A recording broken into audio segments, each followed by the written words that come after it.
Como todo bom clássico, Blade Runner tem uma cena de abertura muito imersiva que te sintoniza rapidamente com o tom do filme. Por um ângulo aéreo, podemos ver a cidade de Los Angeles numa perspectiva bem futurista. Entretanto, diferente do que se espera de uma cidade bem desenvolvida tecnologicamente, nesse caso, o cenário é ofuscado pela poluição, o que evoca um lugar que não parece ter sido naturalmente desenvolvido, mas feito de uma maneira forçada e impaciente. A trilha sonora é impressionante nesse momento, e o sintetizador tocado no fundo cria uma atmosfera muito diferente para esse início.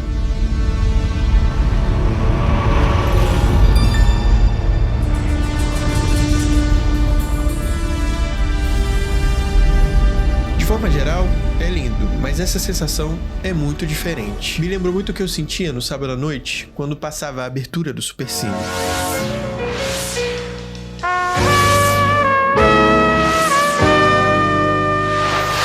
E acredite em mim, essa sensação vai perdurar por todo o filme.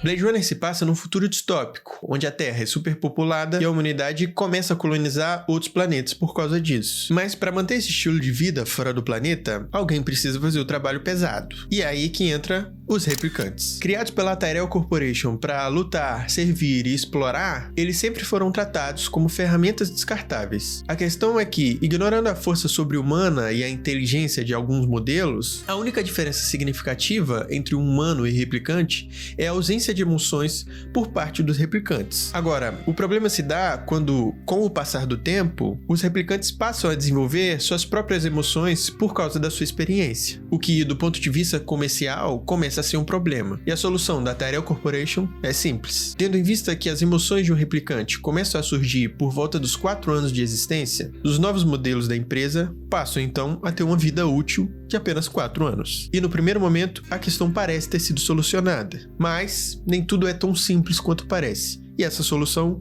cria um novo problema a ser resolvido. Porque, uma vez que o replicante descobre a sua breve expectativa de vida, acaba se rebelando contra todo o sistema e se tornando um possível assassino em série. Esse problema é tão grande que cria um caos a nível intergaláctico e força o governo a tomar atitudes drásticas. Qualquer replicante que se rebelar deverá ser caçado e aposentado. E essa demanda por caçar replicantes cria um novo departamento dentro das forças policiais. E quem desempenha essa função agora é chamado Blade Runner.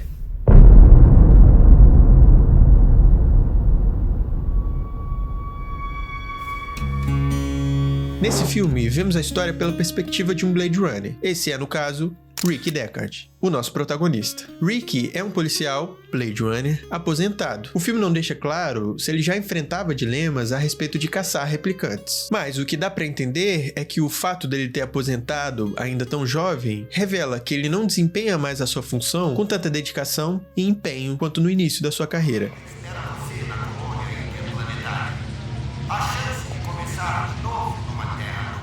Deckard se senta para comer. E assim que inicia a sua refeição, é interrompido por um homem. Ele então é convidado a participar de uma nova missão: caçar 4 replicantes que fugiram das colônias espaciais e voltaram para a Terra. Deckard, mesmo deixando claro que não faz mais esse tipo de serviço, acompanha o policial ao ouvir o nome de seu antigo chefe, Brian.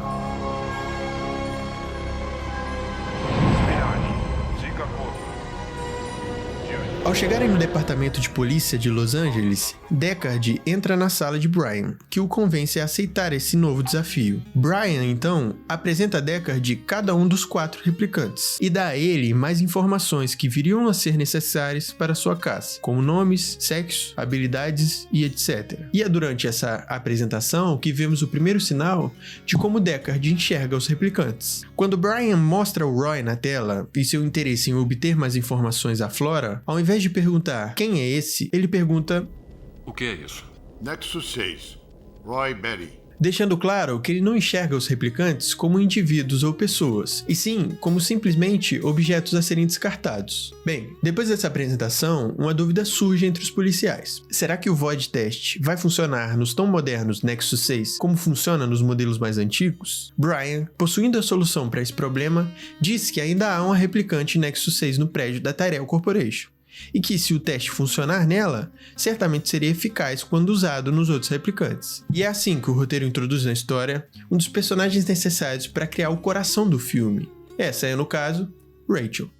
Rachel é uma replicante ainda sob os cuidados não só da Tyrell Corporation, mas também do seu criador, Elden Tyrell. Porém, ela, diferente dos demais, é usada como um teste, feito pelo próprio Tyrell. Quando Deckard chega na casa de Tyrell, é recebido por Rachel, que ao cumprimentá-lo, já faz um questionamento pro caçador e pergunta o que Deckard pensa dos serviços prestados pela Tyrell Corporation para a sociedade. E Deckard, mais uma vez, deixa claro o sentimento de desprezo que ele sente a respeito dos replicantes. Rachel, ainda interessada pela função de Deckard, pergunta: Você já recolheu um ser humano por engano? Uma pergunta aparentemente inofensiva, mas que revela o caráter inocente de Rachel, que pergunta com sinceridade, por pura curiosidade, quase fazendo alusão a uma menina que está apenas começando a descobrir o mundo e sente a necessidade de conhecer tudo o mais rápido que pode. Agora, por mais sincera e inocente que possa parecer, a pergunta é recebida por Deckard de uma forma completamente diferente, que sendo orgulhoso e egocêntrico, principalmente por ser humano e Blade Runner, responde com desprezo e com um olhar claramente superior. Você já recolheu um ser humano por engano?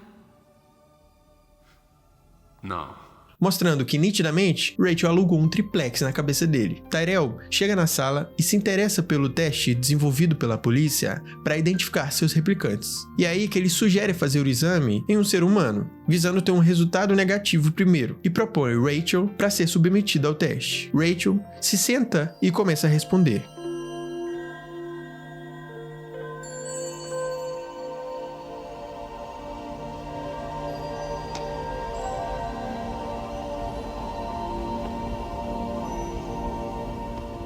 Mas depois de quase 100 perguntas, Deckard tem o veredito. Rachel é uma replicante. Elden Tyrell pede licença ao Rachel e explica o motivo dela ser uma replicante e não saber disso. O maior problema da Tyrell Corporation se dá quando os replicantes se revoltam contra seus donos, causando uma confusão no mercado e na produção de novos replicantes. Com isso, acaba sendo necessário tomar medidas imediatas a respeito disso. E Rachel é a experiência que abre as portas para essa solução. Elden Tyrell tem a brilhante ideia de desenvolver Rachel e os novos replicantes com memórias implantadas. Rachel é um experimento e nada mais. Nós começamos a perceber uma estranha obsessão neles. Afinal, eles têm pouca experiência emocional, com poucos anos para acumular as vivências que temos como garantidas. Se nós lhes dermos um passado, criamos uma base para suas emoções e podemos controlá-los melhor. Memórias. Você fala de lembranças. Esse filme faz várias analogias o tempo todo, mas uma que não dá pra ignorar é o fato do Elden Tyrell representar a imagem de Deus e agir como tal, mesmo que de forma distorcida. Por ter o poder de criar indivíduos impressionantes como os replicantes, além do lema que ele mesmo criou, mais humano que humano é o nosso lema. Revela não só o seu caráter, mas a vontade dele de assumir um papel que seja equivalente ao de Deus. E isso fica evidente quando Tyrell submete Rachel ao teste, mas não informa a Deckard que ela é uma replicante. Isso me lembrou muito o teste de Turing, o mesmo utilizado no filme Ex Machina, feito para avaliar se um humano consegue distinguir se o objeto de estudo é uma inteligência artificial ou uma pessoa real. No entanto, a decisão de Tyrell de aplicar o teste por meio de Deckard não tem um propósito claro, parecendo mais que ele está tentando apenas satisfazer o próprio ego. E diferente de Deus, que é um ser perfeito e, por sua vez, não precisa de nenhum tipo de validação, Elden Tyrell é humano e falho, desenvolvendo no final das contas uma imagem distorcida de Deus, mas que revela muito da sua personalidade. E esse traço na personalidade de Tyrell nos leva diretamente ao principal antagonista dessa história, Roy Batty.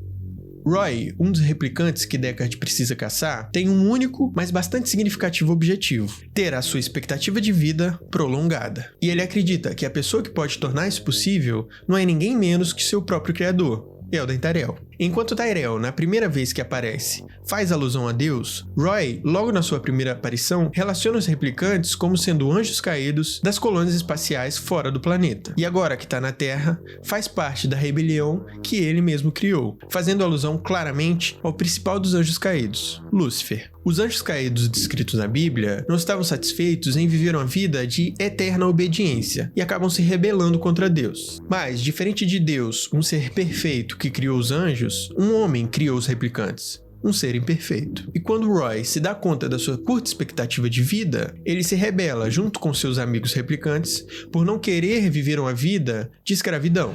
Ferozes os anjos caíram, o trovão varreu suas praias, queimando com os fogos de Orc. Por mais que no primeiro momento o filme estabeleça Roy como antagonista e vilão e Deckard como protagonista, conforme o filme passa, essas definições tão claras no início começam a ficar embaçadas e confusas. E isso não é algo ruim, tá? Isso fica ainda mais complicado quando voltamos a atenção a Deckard e Rachel. Quando Deckard conta pra Rachel que ela é uma replicante, ela se sente mal, e ele, observando isso, rapidamente diz que é apenas uma brincadeira, e que não, ela não é um replicante. O que, por sua vez, é incoerente com a postura que ele estabeleceu até aqui. Uma vez que Deckard caça e mata replicantes, por que ele vai considerar os sentimentos de um replicante nessa situação? E isso tem uma resposta óbvia. Ele tá apaixonado pela Rachel. E a atração que ele tá sentindo por ela confronta diretamente os seus preconceitos e os seus valores já estabelecidos. Entretanto, é só quando ele vai caçar uma replicante de modelo sexual numa boate e eventualmente acaba matando ela, que esse sentimento toma conta dele e faz ele questionar a moralidade do seu ofício. Além disso, quando Deckard mata a replicante,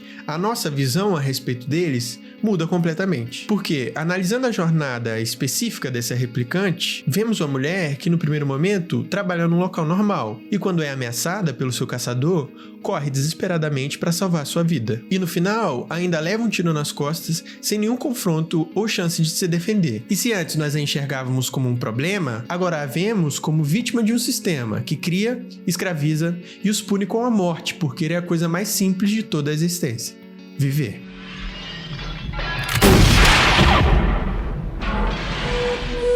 O dilema emocional que Deckard se encontra evolui a cada cena, principalmente quando seu comandante diz que ele terá que matar o Rachel, a qual ele já está apaixonado. E o sentimento por trás de ter que matar o Rachel que Deckard sente se torna mais complexo quando Rachel salva ele de morrer pelas mãos de Leon. E essa cena tem um significado forte quando deixamos um pouco de lado o nosso protagonista e focamos em Rachel. Da mesma forma que é incoerente Deckard se preocupar com os sentimentos de um replicante, sendo ele um caçador, nessa situação a postura de Rachel é contrária ao que se imagina de uma replicante. Afinal, por que o Rachel mataria alguém que é igual a ela e salvaria Deckard, que é um risco real à sua vida? A resposta mais simples para essa questão é de que sim. Ela também está apaixonada por Deckard. Mas olhando mais a fundo no subtexto, a decisão de Rachel pode ter um significado a mais. Quando Rachel surpreendentemente salva o seu caçador, ela deixa claro para ele, e para nós espectadores, que ela, apesar de ter descoberto recentemente ser uma replicante, ela se enxerga como um indivíduo, que não deve ser diminuído por ser uma replicante ou aceito por ser humana, mas ser visto como quem ela é, ou seja, Rachel. Hora de morrer!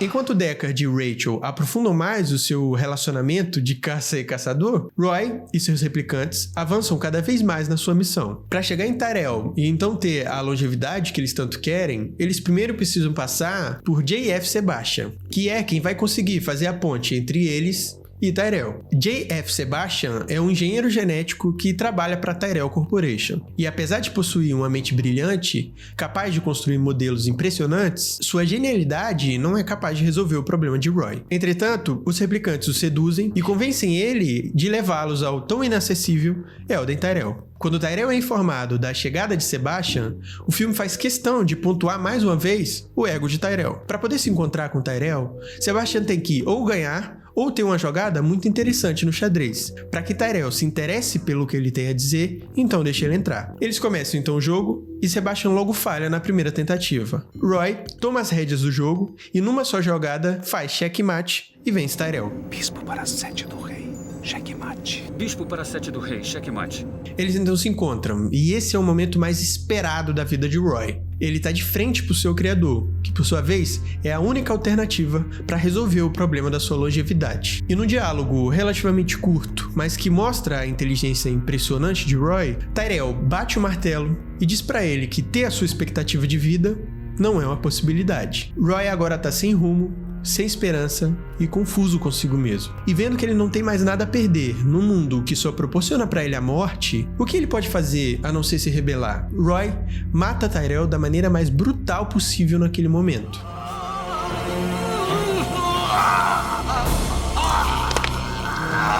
E junto com ele, a última gota de esperança que ele tinha.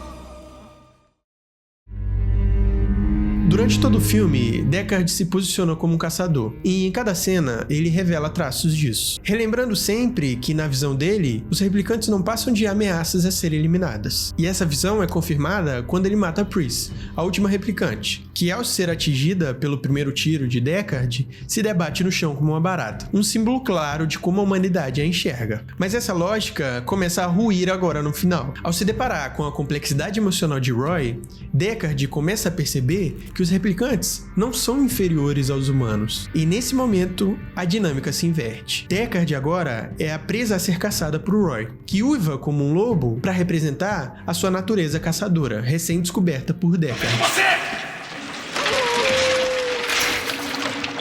O termo mais humano que humano, usado pela Tyrell Corporation, tem o objetivo de mostrar para os seus clientes que o seu modelo Nexus 6 é surpreendentemente superior a um ser humano comum. Ele é mais forte, mais inteligente e, consequentemente, mais capaz de executar atividades que humanos convencionais não conseguiriam fazer. Entretanto, agora no fim dessa história, o filme explora esse lema de uma forma diferente. O ato de Roy de salvar Deckard, tendo consciência de que está nos momentos finais da sua vida, nos faz pensar no que aconteceria se os papéis fossem invertidos. E levantam uma questão: se fosse Deckard que estivesse em vantagem nessa situação, será que ele salvaria o replicante? Bem, seu histórico nos faz pensar que não, afinal, ele é um caçador de replicantes. Mas Roy tem uma atitude diferente do seu rival, sendo piedoso e tendo compaixão com o Blade Runner, evocando o lema agora ressignificado: mais humano que humano.